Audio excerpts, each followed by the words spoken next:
Et on va parler opportunités des secteurs industriels, notamment en termes de formation, avec mes invités dans le débat. J'ai le plaisir de recevoir Alexandrine Devojani. Bonjour. Trafic de la région Aura. Éric Burnotte. Bonjour. Vous êtes Bonjour. président du SNES, pardon, et aussi société Alliancis. Messaoud Laoucheria. Très bien. Vous êtes inspecteur STI de l'Académie de Lyon. Merci d'être avec nous aujourd'hui. Est-ce que vous pourriez déjà tous les trois revenir sur vos missions? On va commencer avec vous, bien sûr, Alexandrine. Alexandrine Devojani, donc je suis déléguée régionale académique à la formation professionnelle initiale et continue. Et donc ma principale mission est de mettre en place, d'organiser dans la région académique, au sein de nos établissements scolaires, l'offre de formation professionnelle répondant aux besoins des territoires, que ce soit sous statut scolaire pour des élèves qui sortent de 3e, par la formation continue pour des demandeurs d'emploi dans le cadre du réseau des GRETA, qui est le nôtre à l'Éducation nationale, ou sous forme apprentissage pour des jeunes et des entreprises qui souhaitent recruter des alternants. Donc l'idée est de faire correspondre le plus possible, j'allais dire, l'offre de formation aux besoins des territoires et aux évolutions des besoins en compétences. Alors, Messaoud Laoucheria, je suis pour ma part inspecteur de l'éducation nationale en sciences et techniques industrielles, donc basé sur l'Académie de Lyon. Ma responsabilité et mon périmètre se situent autour de filières professionnelles. Nous sommes 9 inspecteurs sciences et techniques industrielles sur les différents pans des formations. Et pour ma part, donc, je suis sur la partie du génie électrique, électronique et photonique. Voilà. Éric Burnotte. Alors moi, pour ma part, je suis président du SNES. Donc le SNES, c'est le syndicat national des entreprises de sous-traitance. C'est à peu près une centaine d'entreprises. C'est 32 000 emplois, 5 milliards d'euros de chiffre d'affaires.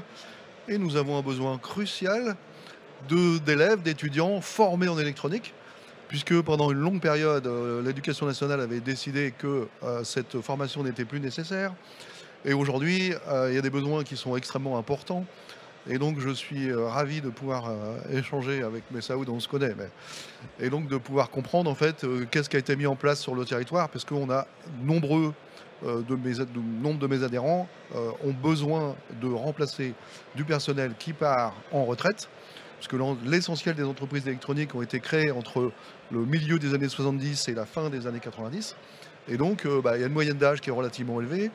Et on a longtemps, j'allais dire, mal dialogué avec l'éducation nationale, puisque la question était toujours combien on va créer d'emplois. On a juste oublié qu'à périmètre égal, il y a des gens qui avaient besoin un jour de partir en retraite et qu'il fallait les remplacer. Donc on a ensemble remis en place notamment le programme Ciel. Et donc je suis ravi d'être là aujourd'hui et de comprendre où on en est exactement, puisqu'on a un besoin, j'allais dire, impérieux de voir des étudiants formés. Alexandrine Devojani, vous entendez justement ce que Éric Burnotte dit. Est-ce que vous avez le même constat? Et puis surtout, est-ce qu'on pourrait parler de ce projet, de cette opportunité pour la région Aura, qui est une opportunité très intéressante aussi pour vous, et puis surtout pour faire travailler, on l'a vu en corrélation, cet écosystème? Bien sûr que je l'entends. D'ailleurs, je suis ravie d'avoir entendu parler à l'imparfait des relations avec l'éducation nationale, c'est-à-dire hier, aujourd'hui, dans le cadre de la réforme du lycée professionnel depuis 2023, nous avons une volonté politique forte, affirmée de l'État avec la région, puisque le conseil régional est aussi compétent sur la carte de formation, pour mettre en œuvre des formations professionnelles au regard des besoins des territoires. Donc typiquement sur cette filière, on a saisi l'opportunité de la rénovation de cette filière, comme dit monsieur, de la mise en place de la filière Ciel, pour écouter et regarder le diagnostic des besoins territoriaux dans cette première région industrielle de France et décider de développer assez massivement ces formations, puisque depuis 2023, donc 2 ans après, nous avons créé près de 350 places en région. Nous envisageons d'en créer encore 250 nouvelles sur cette filière, aussi bien au niveau Bac Pro, BTS et certificat de spécialisation, c'est-à-dire Bac+1, qui a été créé au moment de cette rénovation. et qui permet de mieux insérer post-bac des jeunes après une année de spécialisation. Mon collègue en parlera mieux que moi. Donc une volonté effectivement politique forte, à la fois d'équiper, parce que ça veut dire équiper ces établissements pour mettre en œuvre, et pour l'éducation nationale de recruter des enseignants, puisque si on développe, de recruter des enseignants pour mettre en œuvre ces formations. Alors, Messaoud, allons maintenant sur les modalités concrètes pour déployer ces fameuses formations. Concrètement, comment ça se passe? Alors concrètement, comment ça se passe? Donc il y a un lien, un travail de proximité avec la DRAFPIC, ça veut dire une expertise territoriale. Je ne vais pas rentrer dans le détail de l'expertise territoriale, mais l'identification des établissements et de décider d'ouvrir soit le bac plus 1, soit le bac plus 2, avec une coloration spécifique pour les métiers d'électronique. Voilà. Et donc nous avons identifié un certain nombre d'établissements. Il faut peut-être rappeler que cette formation existe depuis 2023 et que la première promotion ne sortira qu'en 2026. Ceci étant, sur l'Académie de Lyon et sur la région Auvergne-Rhône-Alpes, il y a eu une volonté politique forte du recteur de région et de la région pour accompagner et financer ces plateaux techniques. Voilà, parce que derrière, ça demande effectivement du matériel pour répondre aux attentes des référentiels. Je voudrais juste rajouter une chose, c'est que, comme le disait Alexandrine de Vojani, effectivement, les référentiels de compétences professionnelles sont coécrits avec les branches professionnelles. Et ça, c'est quelque chose pour ce référentiel-là, ça a été vraiment... Alors, je vous sens réagir, Eric. Nouveau, c'est-à-dire ça n'existait pas avant, ou en tout cas, ça ne se faisait pas de la même manière. Ça ne se faisait pas de la même manière, et ça, c'est quand même un diplôme qui est un peu innovant, puisqu'on est capable de l'adapter aux besoins des entreprises locales. Quand on parle d'électronique, c'est un peu comme quand on parle de médical. Hein. Il y a le dentiste, il y a le podologue, il y a le chirurgien, on met tout ça dans le même case, mais ça n'a rien à voir. Quand on fait de l'électronique de puissance, quand on fait de l'ARF, quand on fait du traitement du signal, ce ne sont pas les mêmes normes, ce ne sont pas les mêmes équipements de mesure. Enfin, tout est assez différent. Et donc, évidemment, former tout le monde dans le même moule, quelle que soit la région géographique dans laquelle on est, ça ne correspond pas forcément aux besoins des entreprises qui sont à proximité. Et donc le côté innovant de ça, c'est ce qu'on a réussi à construire ensemble, c'est de faire un diplôme qui soit un peu à géométrie variable et qui soit pour partie adaptable aux besoins des industriels locaux. Et ça, c'est quand même très nouveau.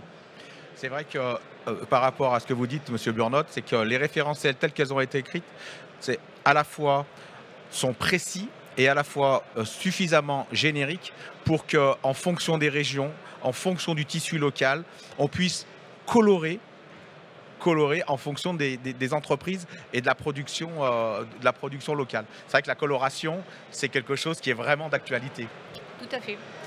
C'est cette possibilité d'adapter au plus proche des besoins et de colorer, c'est des choses qui sont renforcées effectivement depuis 2023 aussi dans le cadre de cette réforme du lycée professionnel. Est-ce qu'il y a une véritable appétence pour ces filières? Est-ce qu'il y a une demande? Je ne sais pas, est-ce que vous avez des chiffres peut-être à nous communiquer? Oui, 2026 c'est demain, mais vous allez me dire oui, mais c'est encore dans 2 ans. Alors sur l'appétence, donc on parle ici de l'attractivité de cette filière. On a mené une grosse campagne de communication en lien avec les inspecteurs, l'inspection générale sur la mise en œuvre de la filière ciel. Et nous avons tout de suite cherché, puisqu'on a développé dès la rentrée 2023 et 2024 cette filière, particulièrement en 2024, à repérer finalement si elle était plus attractive qu'avant. Et c'est le cas. Donc ça, c'est une très bonne nouvelle. Nos places ont toutes été pourvues, c'est-à-dire que toutes les places qu'on a ouvertes en région ont été pourvues. Combien de places? On avait créé 348 places, près de 350. Avec, je vais mettre un petit bémol, on a encore à communiquer, à renforcer sur le certificat de spécialisation. Ce fameux Bac plus 1 en cybersécurité et en production-réalisation de produits électroniques ne sont pas encore assez connus pour attirer. Les élèves connaissent bien le BTS, c'est évidemment en amont bien le Bac Pro, mais ce Bac plus 1, ce certificat de spécialisation, j'en profite pour le dire, est une réelle opportunité et pour les entreprises pour spécialiser et pour nos élèves pour mieux s'insérer. Eric Burnott, De bonnes nouvelles, j'imagine, en tout cas des projets qui avancent. C'est quoi qui attire? C'est l'IA, c'est tous ces projets d'innovation, à votre avis? Qu'est-ce qui fait que cette filière semble complète? Déjà, c'est des technologies qui avaient été oubliées. L'électronique est absolument partout. Aujourd'hui, on n'a pas un train ou un avion performant, ou même un objet du quotidien sans électronique. C'est tellement transversal qu'on avait fini par oublier que ça existait. Et aujourd'hui, les gens redécouvrent que l'électronique est une composante essentielle, non seulement, j'allais dire, à la filière électronique, mais à l'industrie en général, puisque ça touche aussi bien les automobiles que les avions, que les trains, que les objets du quotidien, je viens de le dire. Et donc, les gens comprennent que il y a le mot industrie, mais chez nous, il n'y a pas de bruit, il n'y a pas de poussière, il y a moyen de faire des carrières assez intéressantes. Pour autant qu'on a besoin, enfin que les gens s'investissent, parce que ça, c'est aussi la base. Alors, quelques difficultés aujourd'hui avec les jeunes, mais bon, ça va se traiter par la force des choses de toute façon. Et effectivement, je pense que c'est des métiers qui sont aussi ouverts aux jeunes femmes. On manque cruellement de jeunes femmes. Les composants sont très petits, hein. On a des composants qui font moins de 0,5 mm de côté. Donc on a besoin de femmes parce qu'elles ont une dextérité que malheureusement les hommes n'ont pas. Et donc il fut un temps où on aimait bien embaucher des couturières, parce que les couturières avaient cette dextérité, cette broderie, ces choses comme ça, et ils étaient extrêmement performantes. Donc aujourd'hui on fait plus grand monde à la broderie, mais on a besoin de recréer ça parce que finalement il y a eu un malentendu, parce que quand on parle de l'électronique du futur, beaucoup de fois on a échangé avec l'éducation nationale, et les gens avec qui on dialoguait, croyant nous faire plaisir, disaient on va vous former des gens à l'électronique du futur. Moi je ne sais pas ce que c'est l'électronique du futur. Ce que je sais, c'est qu'une carte de Charles Leclerc, elle a été développée il y a 30 ans, qu'une carte de centrale nucléaire, elles ont été développées il y a 25-30 ans, et donc on a besoin de gens qui connaissent ces technologies-là. Bien sûr, il y a des nouvelles technologies, il y a l'IA, vous venez de le citer, mais on a besoin de tout ceci. Et donc c'est un éventail de compétences et de technologies qui sont extrêmement importantes. D'où aussi la volonté d'avoir des formations à géométrie variable, parce que les besoins des entreprises ne sont pas les mêmes. Et donc on a besoin d'avoir un éventail large de compétences, et il y en a pour tout le monde, me semble-t-il. Tout à fait. Merci d'avoir été avec nous aujourd'hui dans Smart Industrie. Éric Burnotte, je rappelle que vous êtes président du SNES. Alexandrine Devojani, je rappelle que vous êtes de chez Drafic de la région Aura, et Messaouid Laoucheria, inspecteur STI de l'Académie de Lyon. Merci à vous trois. Merci à vous. Merci. Bien sûr, allez-y. Voilà, parce que vous avez parlé de féminisation, je voulais quand même attirer, je vais en profiter pour transmettre à Monsieur Burnotte un projet que nous avons sur l'Académie de Lyon, où en septembre 2025, nous allons ouvrir un bac pro ciel, avec pour objectif, se fixe un objectif de 60% de filles dans cette formation-là. Voilà, c'était juste Eh bien, le message est passé. Voilà. Merci à vous trois. Merci.